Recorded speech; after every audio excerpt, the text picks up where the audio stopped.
नमस्कार. तर हळद रुसली कुंकू हसलं या मालिकेच्या आजच्या भागात आपण पाहणार आहोत. बाळजाबाईला पोलीस स्टेशनमध्ये आणलेलं असतं तेव्हा मोठे साहेब बोलतात की बाळजाबाई इथे सही करा. तर जयकांत रागातच बोलतो की ए खाकी, आमच्या काकी साहेबांना जेलमध्ये नाही टाकायचं, नाही तर गाठ आपल्याशी आहे. बाळजाबाई चिडूनच बोलते की जयकांत बास, एवढं पण पेटायची गरज नाही. कुणाचं तरी शेत जळलं आहे, म्हणूनच आम्हाला पोलीस स्टेशनचं दर्शन घडलं आहे आणि जे पेटलं आहे त्याला शांत करायला पाहिजे. तेव्हा तुझ्या डोक्यात हे फिट करून ठेव. जयकांत बोलतो की अहो पण काकी साहेब. बाळजाबाई बोलते की बास. मोठे साहेब बोलतात की बाळजाबाई, आम्हाला माहिती आहे तुमचं नाव पंचकोशीत गाजतंय, पण घटना तशी घडली आहे आणि पुरावे तुमच्या विरुद्ध असल्यावर तुम्हाला अटक करणे भाग होतं. पण आम्ही तुम्हाला अटक करणार आहे, तुम्हाला माहिती होतं? बाळजाबाई बोलते की तुम्हाला काय वाटतं? मोठे साहेब बोलतात की आम्ही पुराव्यावर विश्वास ठेवतो, पण तुम्ही दोषी असाल असं वाटत नाही. बाळजाबाई बोलते मग? मोठे साहेब बोलतात की खरा गुन्हेगार कोण असेल तुम्हाला माहीत असेलच. बाळजाबाई बोलते की खरा गुन्हेगार कोण आहे हे माहिती असतं तर मी या पोलीस स्टेशनची पायरी अशी चढली असते का? खरा गुन्हेगार कोण आहे हे शोधायचं काम तुमचं आहे. मोठे साहेब बोलतात की पण बाळजाबाई, या गुन्ह्याच्या मुळाशी. बाळजाबाई बोलते की जायलाच पाहिजे, या गुन्ह्याच्या मुळाशी जायलाच पाहिजे. आधीच आमच्या गावात आमच्या मालकीच्या डेअरीच्या प्रकरणात आमची नाचक्की झाली आहे आणि या खोट्या आरोपात त्या कृष्णेने मला अडकवलं आहे. पोलीस स्टेशनमध्ये काका येतो आणि बोलतो की आरोप खरे की खोटे ते तर नंतर सिद्ध होईल, हे घ्या जामीन. बाळजाबाईला मी जेलात नाही टाकू शकत. तेव्हा बाळजाबाई जामीन फाडून टाकते. काका बोलतो की काय करतायत बाळजाबाई? यावर बाळजाबाई बोलते की मी काही गुन्हा केलेला नाही, तर या जामिनाची घाई कशाला? जोपर्यंत ती पोरगी पोलीस स्टेशनमध्ये येऊन माझी माफी मागत नाही तोपर्यंत मी या पोलीस स्टेशनच्या बाहेर पडणार नाही. तर दुसरीकडे दुष्यंत पोलीस स्टेशनला येतो तेव्हा तिथे रिपोर्टर्स बोलतात की दुष्यंत रांगडे पाटील, तुमच्या आईला अटक झाली आहे काय म्हणणं आहे तुमचं? त्याच्यावरती झालेले आरोप तुम्हाला मान्य आहे का?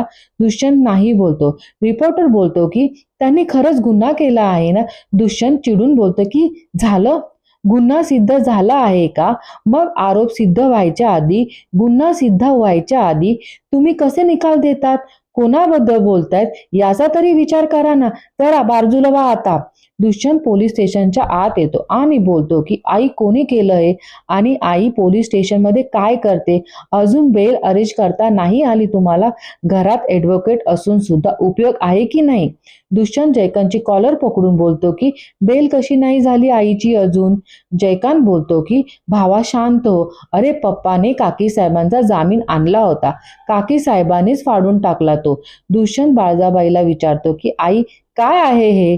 बाळजाबाई बोलते की दुष्यंत बाळा, मी आजपर्यंत कधी कोणाचं नुकसान केलं आहे का? दुष्यंत नाही बोलतो. बाळजाबाई बोलते की मी अशी वागली आहे का? नाही ना.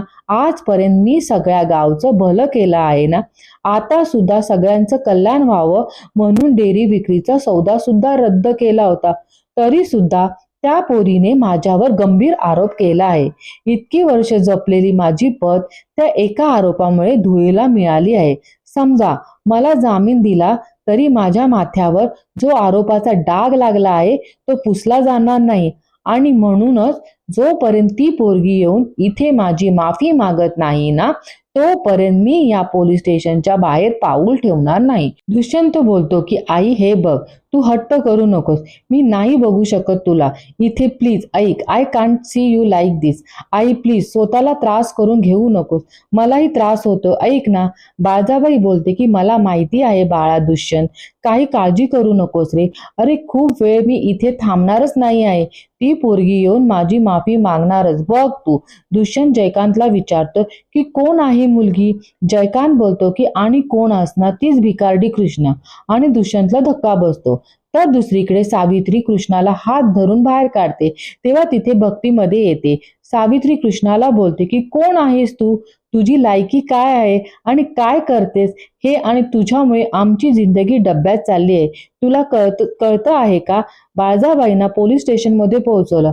बाळजाबाईंना अगं एवढी हिंमत येते कुठून? तू त्यांच्या नादाला लागली आहेस. अगं माझं कुंकू पुसलं, माझ्या पोरींच्या डोक्यावरून बापाचा हात काढून घेतला, तरी पण मन नाही का भरलं?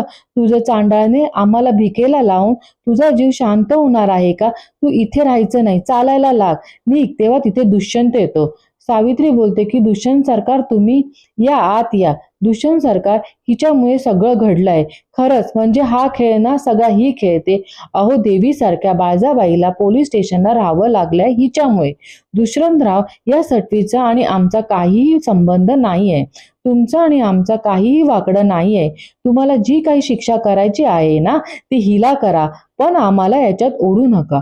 दुष्यंत बोलतो की मी कोणाला शिक्षा वगैरे द्यायला आलो नाही आहे आणि आता मला वाद घालायची इच्छा पण नाही आहे.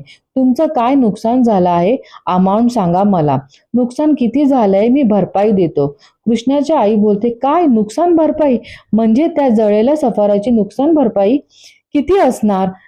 दुष्यंत बोलतो की ब्लँक चेक. काय नुकसान झालं आहे ते अमाऊंट भरून घ्या. अजून असं काय नुकसान असणार? तुमचं 1 लाख, 2 लाख, 10 लाख जे काय असेल ते भरून घे. तुमच्या किरकोळ नुकसानापेक्षा माझ्या आईची प्रतिष्ठा खूप महत्वाची आहे. मला फक्त एकच अट आहे, आता पोलीस स्टेशनमध्ये यायचं, सगळ्यांच्या समोर माझ्या आईची माफी मागायची आणि कंप्लेंट मागे घ्यायची. कृष्णा तो चेक घेते आणि फाडून टाकते. सावित्री ओरडतच असते, अगं ये. दुष्यंत बोलते हाऊ डेअर यू. कृष्णा बोलते बस, गरिबाच्या कष्टाची किंमत करत आहात तुम्ही. आणि ती रागाने दुष्यंतला शेतात घेऊन जाते. कृष्णा बोलते की बघतात ना तुम्ही, सगळं जळून राग झालाय आणि तुम्ही याची किंमत करत होता. हे बी घ्या, पेरलं की उगवलं 1 तासात. हे बी घेऊन झाड उगवून दाखवा. नाही नाही, किंवा रोपटं तरी उगवून दाखवा.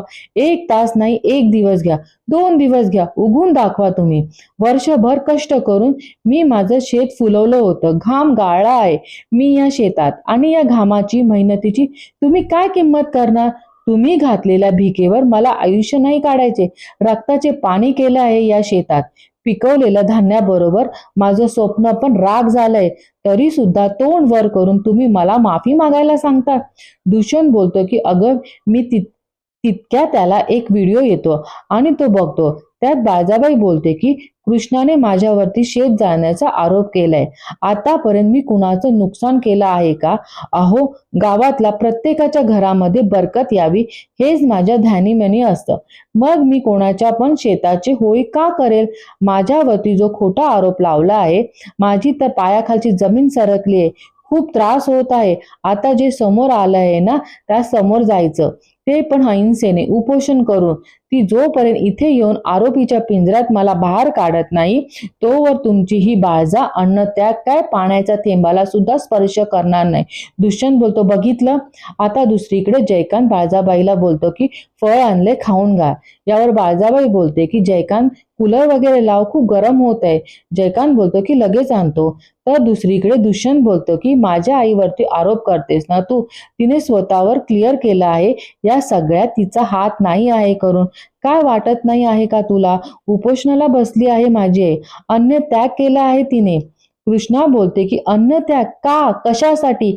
एखाद्याच्या तोंडचा घास ओरबडून स्वतः उपोषणाला बसायचा. वा रे वा, इथे आम्ही उपाशी मरणार, त्याचं काय? दुष्यंत बोलतो की पण त्यात माझ्या आईचा काहीही संबंध नाहीये.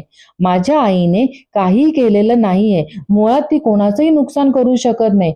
आजपर्यंत तिने गावाच्या लोकांचा भल्याचा विचार केलाय. तुझा काहीतरी गैरसमज होतोय. कृष्णा बोलते की गैरसमज? मला काहीतरी गैरसमज होतोय. दुष्यंतराव, बाळजाबाईचा खानदानी कड सापडला आहे, तरी पण तुम्ही बाळजाबाईची बाजू घेतात. दुष्यंत बोलते की एक, ऑलरेडी तुझं खूप नुकसान झालंय, माझ्या आईने केलेलं नाही आहे. या सगळ्यात माझ्या आईला खूप त्रास होते. मी हात जोडतो तुझ्या समोर. माझ्या आईला त्रास झालेला मी नाही सहन करू शकत. तुला काय हवंय ते देतो, पण प्लीज माझ्या आई विरुद्धची कंप्लेंट मागे घे. कृष्णा सुद्धा हात जोडून बोलते की दुष्यंतराव, कष्टाला किंमत असते आणि ती जाणण्याची हिंमत कोणी केली ती मी खपून घेणार नाही. तुम्ही पण माझी बाजू समजून घ्या. मी माघार घेणार नाही. तर दुसरीकडे बाळजाबाई फळ खात असते आणि बोलते की आता किती छान गारगार वाटते. आता दुसरीकडे दुष्यंत बोलतो की माझी आई क्रिमिनल नाही आहे. जे काय झालं ते तिने केलेलं नाही. माझा पूर्ण विश्वास आहे माझ्या आईवर.